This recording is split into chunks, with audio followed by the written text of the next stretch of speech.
안녕하세요. TV 게네시입니다. TV 게네시의 역사여행 그때 그 장소에서 25번째 이야기를 시작하도록 하겠습니다. 자, 본격적으로 시작하기 앞서 다들 아시죠? 구독, 좋아요, 알림 설정은 저의 피와 살이 됩니다. 사랑합니다. 자, 제가 앞서 보여드린 장소는 동빙고와 서빙고 터입니다. 추운 겨울날에 한강이 얼면 이곳에서 얼음을 채취하여 여름에 이를 사용하기 위해서 저장하던 곳인데요. 이 서빙고와 동빙고는 목조 건물이어서 지금은 터만 남아 있습니다. 그리고 이게 얼음을 저장하던 곳을 빙고라고 일컬었는데 이 빙고는 보통은 돌로 만들었습니다. 그래서 석빙고라고 불렀고 이게 얼음을 저장하는 장소를 통칭하는 의미로 발전하게 됩니다. 자, 그러면은 오늘은 이 동빙고, 서빙고에 대해서 알아보고 얼음 채취 과정도 한번 살펴보도록 하겠습니다. 자, 우선 동빙고, 서빙고에 대해서 얘기를 할 텐데 우선 위치를 먼저 살펴보도록 하겠습니다. 여기 동빙고는 지금 동호대교 옥수역 근처에 있었고 그 다음에 서빙고는 지금의 서빙고역 근처에 있었다고 합니다. 그 다음에 저 동빙고는 연산군 때에 지금의 동빙고동으로 옮겨졌습니다. 자, 그러면은 얼음은 한강에서 채취를 했습니다. 그럼 한강 어디에서 채취를 했었을까요? 그거 한번 살펴보도록 하겠습니다. 조선시대에는 한강을 경강이라고 불렀습니다. 그 다음에 이 경강 중에서 폭이 넓은 곳을 호라고 따로 칭호를 붙였습니다. 그래서 조선시대 때는 크게 서호, 동호로 나누었고 이제 조금 더 세분화하면은 이제 남호까지 껴서 세 군데로 나누기도 했습니다. 자, 아무튼 동호는 지금의 광나루, 송파, 두모포 일대이고 그 다음에 이곳에서 채취한 얼음을 동빙고에 저장을 했습니다. 그리고 서호는 지금의 마포, 서강, 행주 일대 요 일대이고 요곳에서 채취한 얼음을 서빙고로 저장을 했습니다. 이곳에서는 물이 깨끗하고 강폭이 넓어 물살이 약해 얼음이 쉽게 어는 장소이기도 합니다. 자, 이렇게 저장된 얼음은 서빙고와 동빙고가 그 용도가 차이가 있습니다. 자, 서빙고를 먼저 살펴보면 세종 16년 6월 11일 기사에 동서 활인원에 열병을 앓는 사람에게 얼음을 줄 것을 예주에서 청하다는 기사가 있습니다. 아픈 사람들을 위해서 얼음을 쓰기도 하고 이제 보통은 이제 왕실, 종친, 그 다음에 고위 관료들의 여름을 나기 위해서 사용되었다고 합니다. 그 다음에 이제 죄수들을 위해서 사용되기도 했다고 합니다.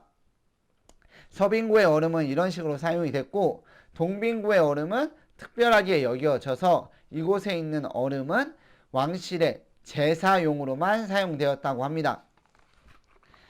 자, 이렇게 동빙고, 서빙고에 대해서 간단하게 알아봤습니다. 이제 다음으로는 이제 얼음 채취 과정에 대해서 이야기를 해보도록 하겠습니다. 안동에는 조선시대의 석빙고가 위치하고 있습니다. 이 석빙고는 저 왕에게 진상할 은어와 얼음을 보관하던 장소인데요. 지금은 보물 203호로 지정되어서 관리되고 있습니다. 자, 그 다음에 이 안동에서는 매년 행사가 열리는데 어떤 행사가 열리냐? 낙동강에서 얼음을 채취해서 이를 운반, 저장하는 이 모습을 재현하는 안동 장빙제를 열고 있습니다. 그래서 이 안동 장빙제를 통해서 어떻게 얼음을 채취하고 저장했는지를 한번 살펴보도록 하겠습니다. 자, 우선은 사안제라는 제사를 지냅니다. 이 사안이라고 하는 것은 북쪽에서 추위를 관장하는 신으로서 이제 얼음을 저장하기 전에 장빙제를 지내고 그리고 음력 2월 이 석빙고를 열 때 개방제를 지냈다고 합니다. 아무튼 얼음을 채취하기 전에 제사를 먼저 지내고 이제 다음 사진에 보시는 장면처럼 얼음을 채취하게 됩니다. 장정 둘이서 볏짚을 깔고 앉아서 반달 모양의 톱으로 얼음을 채취하게 됩니다. 이 얼음의 크기도 정해져 있었는데 이게 제가 자료를 찾는데 약간 자료마다 약간 사이즈의 차이가 있습니다. 하지만 보통은 무게를 80kg에 맞춰서 채취했다고 합니다. 이렇게 잘라낸 얼음은 이제 소달구지에 실어져서 그 다음에 이제 석빙고로 운반하게 되고, 이제 석빙고 안으로는 장정 둘이서 들어 날르게 됩니다. 그 다음에 석빙고에 얼음을 저장할 때도 얼음과 얼음 사이에 볏짚을 깔아 저장을 하였다. 자, 이렇게 그 얼음 채취 과정과 운반 과정을 살펴보았는데, 이 과정에서 뭐 복잡하거나 그런 건 없는 것 같습니다. 자, 그 다음에 다음 이야기로 넘어갈 텐데, 다음 이야기를 할 때 요 사진을 먼저 보도록 하겠습니다. 제가 앞서 그 채취하는 사진인데, 이 사진을 보면 어떠한 생각이 드십니까? 강물이 얼었으니까 날씨가 추운 것은 당연합니다. 이 추운 겨울날 장정들이 저렇게 옷을 입고 나와서 얼음을 채취하는 작업을 하는 것입니다. 제가 앞서 그 조선시대 겨울나기의 복식 영상에서 언급을 드렸듯이, 일반 백성은 솜을 구하기 힘들어서 얇은 옷을 여러 벌 겹쳐 입는 경우도 있습니다. 그 정도로 의복이 열악했는데, 그러한 열악한 의복 상황에서 이 추운 겨울날 작업을 하는 것이었습니다. 자, 물론 돈을 받고 나서 작업을 하는 사람들도 있었습니다. 그러나 이제 부역으로서 강제적으로 동원이 돼서 작업을 하는 백성들도 있었다는 것입니다. 그래서 이 부역을 피하기 위해서 도망가는 사람들도 있었고, 그와 관련된 기사가 제가 썸네일에 써놓은 기사입니다. 세조 10년 12월 17일 의금부 제조를 불러 장빙의 역사로 인해 감옥에 있는 자들에 대해 묻다라는 것이고, 요 내용을 살펴보면 왕이 장빙의 역사를 빠진 사람들이 오랫동안 감옥에 있으니 죄가 없는 자는 내보내고 죄가 있는 자는 우선 농계하지 말고 그 즉시 벌을 주어 석방하고 채옥에 이르지 않기를 바란다 라고 명령을 내립니다. 그러니까 죄를 지은 사람을 바로 벌을 줘서 옥에 가두지 말라는 얘기입니다. 자, 이 기사 끝에는 이러한 내용도 있습니다. 장빙의 역사에 빠졌다가 옥에 있는 자가 많이 채옥했기 때문에 이러한 명령이 있었다라고 언급을 합니다.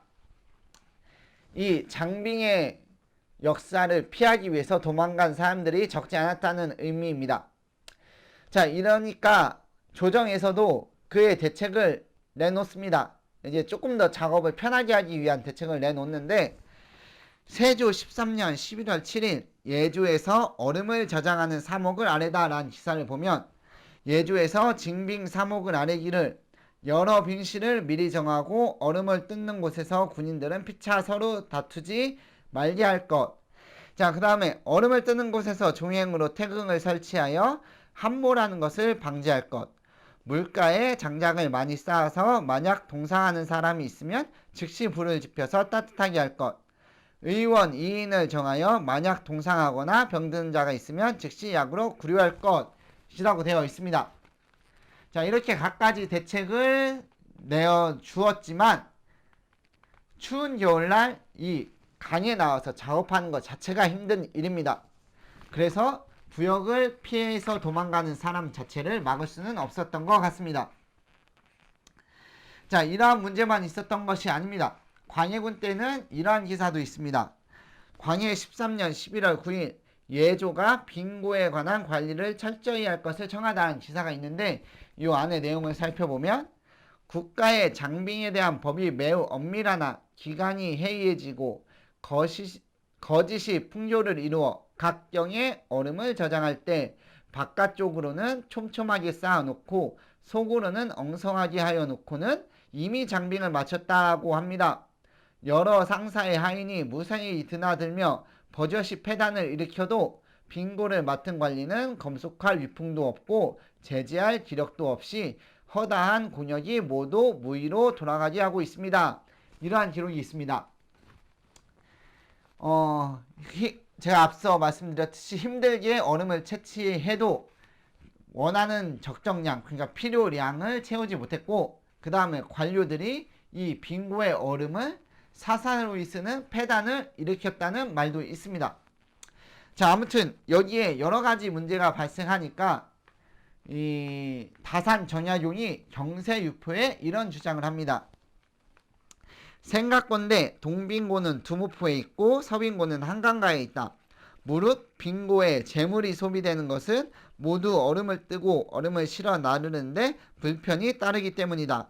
나는 궁궐 안에 찬 샘물이 있으니 응단진 곳에다가 큰 우물 파서 사방을 돌로 쌓고 틈을 회로 바르고 대한 열흘 후쯤에 수일 동안 몹시 추운 날이 반드시 있을 것이다. 그때를 타서 얼음 뜨는 사람에게 샘물을 길어다가 우음 안에다 쏟아 넣게 한다.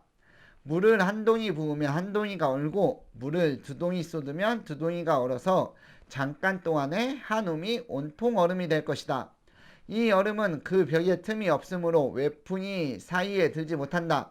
그러므로 봄, 여름에 날씨가 따뜻해져도 녹지 않으며 얼음도 극히 좋을 것으로 생각한다 라고 이야기를 합니다. 그러니까 한강에서 얼음을 채취하고 빙고로 이것을 운반하고 저장했다가 이것을 다시 궁궐로 오기에는 여러 가지 그 부역이나 그 다음에 비용가 발생하니 아예 그냥 궁궐에서 얼음을 만든다라는 주장입니다. 자, 이렇게 하면 다른 건 어찌됐지 몰라도 우선 백성들이 부역의 고통에서는 벗어날 수 있게 되는 것입니다. 자, 이렇게 뭐 빙고와 그 다음에 얼음 채취 과정, 그 다음에 약간의 여기에 따른 문제점을 살펴보았습니다. 자, 이제 마무리 말씀을 드리도록 할 텐데 오늘은 YTN 뉴스 영상으로 대신하도록 하겠습니다. 이제 YTN에서 안동 장빙제를 소개하는 그러한 영상인데 이 영상이 제가 언급드린 내용을 좀 정리하고 있는 것 같아서 제가 이 영상으로 대체하도록 하겠습니다.